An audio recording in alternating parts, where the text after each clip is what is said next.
और आइए डालते हैं नजर इस वक्त की सभी खबरों पर एक एक मिनट में। यूपी के मुख्यमंत्री योगी आदित्यनाथ दिल्ली के दौरे पर हैं। इससे पहले योगी आदित्यनाथ लखनऊ से चलकर गाजियाबाद के हिंडन एयरपोर्ट पर उतरे और फिर सीधे यूपी सदन पहुंच गए। यहां थोड़ी देर आराम करने के बाद गृह मंत्री अमित शाह के घर के लिए रवाना हुए। मुख्यमंत्री योगी ने अमित शाह के साथ मुलाकात की है। दिल्ली में होने वाली बैठकों से पहले बुधवार देर रात लखनऊ में मुख्यमंत्री योगी के साथ बीजेपी प्रदेश अध्यक्ष स्वतंत्र देव सिंह और संगठन महामंत्री सुनील बंसल शामिल थे। इसको सरकार ने हर महीने होने वाली रूटीन बैठक बताकर सियासी चर्चाओं पर विराम लगा दिया। वैसे अमित शाह से मुलाकात के बाद शुक्रवार को पीएम मोदी और बीजेपी अध्यक्ष जेपी नड्डा के साथ भी योगी आदित्यनाथ की बैठक हो सकती है। यूपी में चल रहे सियासी घटनाक्रम के बीच अनुप्रिया पटेल दिल्ली में गृह मंत्री अमित शाह के घर जाकर मुलाकात की है।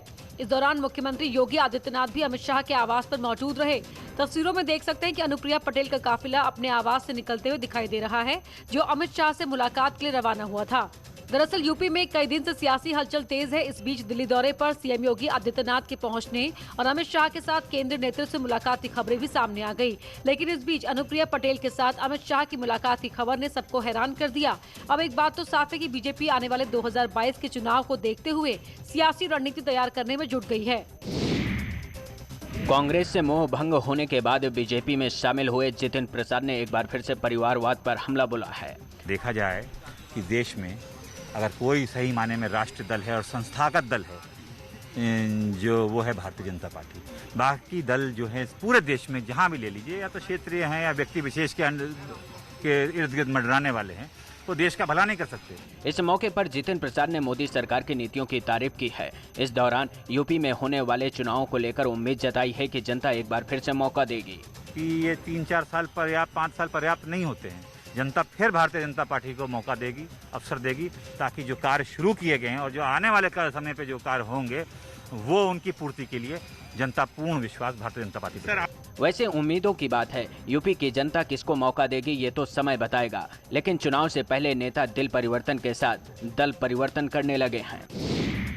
बीजेपी सांसद रीता बहुगुणा जोशी ने राहुल गांधी के नेतृत्व क्षमता पर सवाल उठाए हैं। उन्होंने आरोप लगाया कि राहुल गांधी अपने चहेते लोगों को आसमान पर रखते हैं, जिन्हें वो पसंद नहीं करते हैं उनको पाताल में डाल देते हैं। उन्होंने कहा कि लोकतंत्र में आला कमान कल्चर के लिए कोई जगह नहीं है। उन्होंने आरोप लगाया कि राजनीति में कोई भी लोगों की सेवा के लिए आता है, किसी व्यक्ति या परिवार की सेवा के लिए नहीं आता।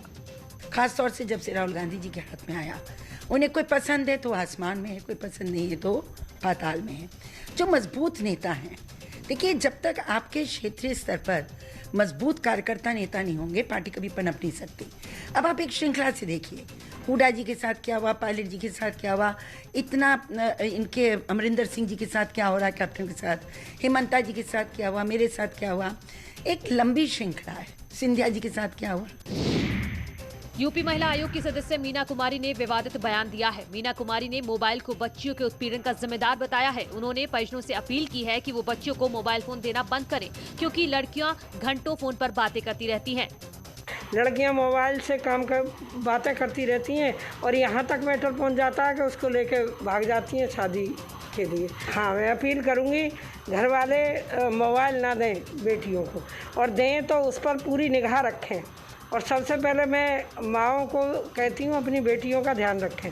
यूपी महिला आयोग की सदस्य के बयान पर एसपी का कहना है कि सरकार अपनी जिम्मेदारी से भागना चाहती है। सरकार महिला सुरक्षा से भागना चाहती है, महिला सुरक्षा की जिम्मेदारी उनके माँ बाप पे डालना चाहती है। कमाल की सरकार है भाई। इससे ज्यादा चिंता की बात उत्तर प्रदेश के लोगों के लिए नहीं हो सकती, और इससे ज्यादा शर्म की बात उत्तर प्रदेश सरकार के लिए नहीं हो सकती कि वो महिला सुरक्षा से अपना हाथ खींच के उनकी जिम्मेदारी उनके माँ बाप पे डालना चाहती है।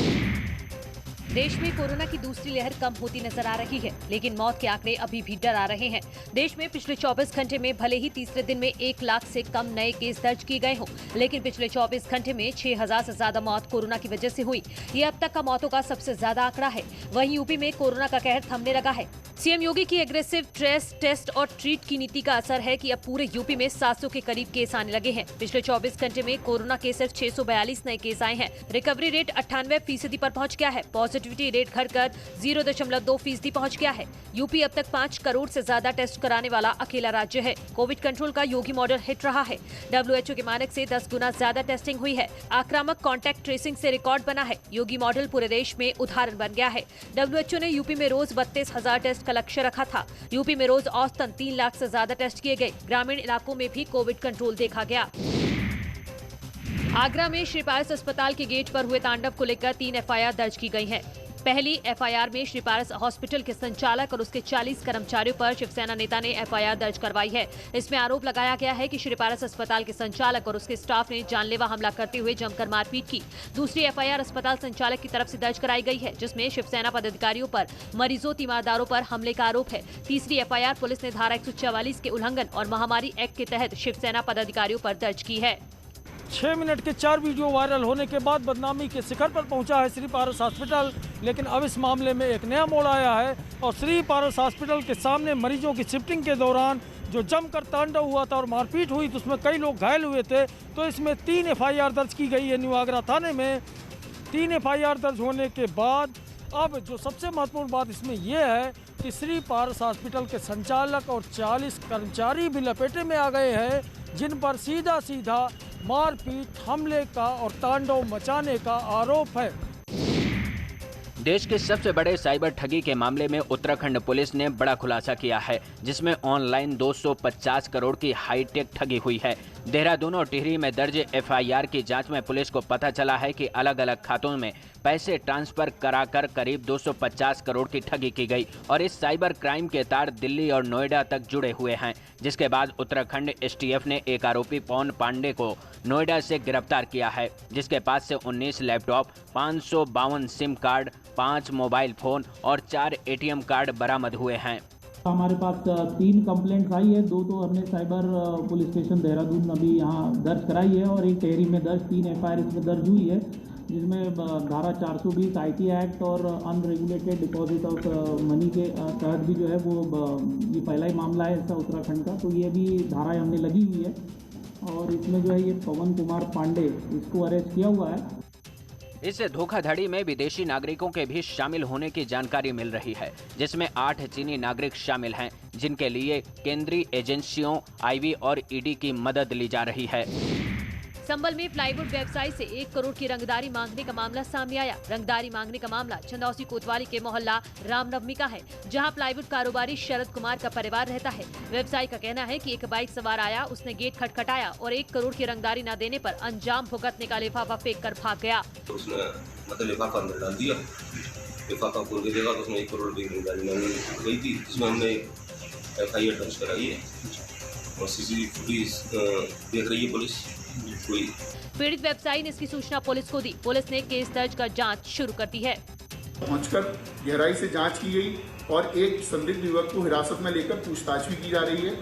प्रथम दृष्टया यह जानकारी प्राप्त हो रही है कि यह युवक इनके मोहल्ले का ही रहने वाला है तथा मानसिक रूप से कुछ असहज है, अतः यह शरारतीपूर्ण तरीके से किया गया कार्य प्रतीत होता है, जिसमें रंगदारी जैसी कोई बात नहीं है। आगे गहराई से इसकी जांच की जा रही है, मुकदमा पंजीकृत कर लिया गया है तथा अन्य वैधानिक कार्रवाई की जा रही है। शाहजहांपुर में पुलिस ने भारी मात्रा में अफीम तस्करी करने वाले 3 तस्करों को गिरफ्तार किया है। पुलिस ने तस्करों के पास से 1.5 किलो अफीम बरामद की है। इस अफीम की कीमत अंतर्राष्ट्रीय बाजार में 70 से 75 लाख बताई जा रही है। फिलहाल पुलिस ने आरोपी तस्करों को गिरफ्तार कर जेल भेज दिया है। पुलिस ने कई घरों में छापा मारते हुए अफीम तस्कर उमेश, खुशीराम और सुरजीत को गिरफ्तार किया। अफीम की खेती करने वाले किसानों से सस्ते में अफीम खरीद कर आसपास के जिले बरेली, फर्रुखाबाद, हरदोई और सीतापुर में तस्करी कर रहे थे। फिलहाल पुलिस ने आरोपियों को गिरफ्तार कर जेल भेज दिया है। 1 किलो 500 ग्राम शुद्ध अफीम बरामद हुई है, जिसकी अंतर्राष्ट्रीय कीमत लगभग 70 लाख रुपए आंकी जाती है। इनसे गहन पूछताछ की गई है और इनके फॉरवर्ड और बैकवर्ड लिंकेजेस की छानबीन की जा रही है।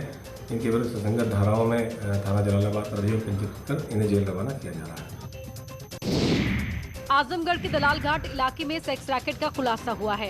दलाल घाट मोहल्ले में बंद पड़े एक अस्पताल को कुछ लोगों ने अपनी अयाशी का अड्डा बना लिया था, जिसकी शिकायत मिलने पर पुलिस ने छापा मारा। देखिए, क्लिनिक में एक लड़का और लड़की पकड़े गए थे और वो बंद क्लिनिक था। इस संबंध में मुकदमा पंजीकृत किया जा रहा है थाना कोतवाली पर और वैधानिक कार्रवाई आपत्तिजनक वस्तुएं भी प्राप्त हुई थी। देखिए, जो कुछ भी है वो मुकदमा पुलिस तरफ से पंजीकृत किया जाएगा और उसमें कार्रवाई। मौके से पुलिस टीम को एक लैपटॉप, कैमरा और मोबाइल फोन मिला है। इस दौरान पुलिस ने लड़की से पूछताछ के बाद उसे छोड़ दिया, लेकिन लड़के के खिलाफ एफआईआर दर्ज कर कार्रवाई शुरू कर दी। सहारनपुर में पुलिस को एक बड़ी सफलता हाथ लगी है। चेकिंग के दौरान पुलिस ने स्मैक तस्करी करने वाले 4 तस्करों को गिरफ्तार किया है। आरोपियों में एक महिला भी शामिल है। पुलिस को आरोपियों के पास से 500 ग्राम स्मैक बरामद हुई है, जिसकी कीमत लगभग 12 लाख बताई जा रही है। इसके साथ ही पुलिस ने 14,000 और एक बाइक बरामद की है। पुलिस ने आरोपियों पर केस दर्ज कर जेल भेज दिया। थाना गंगोह पुलिस को बहुत बड़ी सफलता मिली है, जिसमें कि हम लोगों ने कुछ तस्कर और एक ये जो बेचने वाली महिला है इसको पकड़ा है।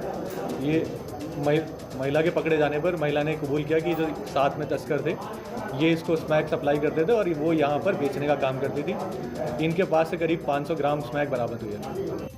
पीलीभीत बरखेड़ा थाना पुलिस को उस वक्त बड़ी कामयाबी हाथ लगी जब पुलिस ने मुखबिर की सूचना पर एक नशे के तस्कर को गिरफ्तार किया और उसके पास से 250 ग्राम चरस बरामद की। पुलिस ने आरोपी के खिलाफ NDPS एक्ट के तहत मुकदमा दर्ज कर जेल भेज दिया। पुलिस का कहना है कि आरोपी मोहम्मद वाहिद की लंबे समय से चरस की सप्लाई की बात सामने आ रही थी।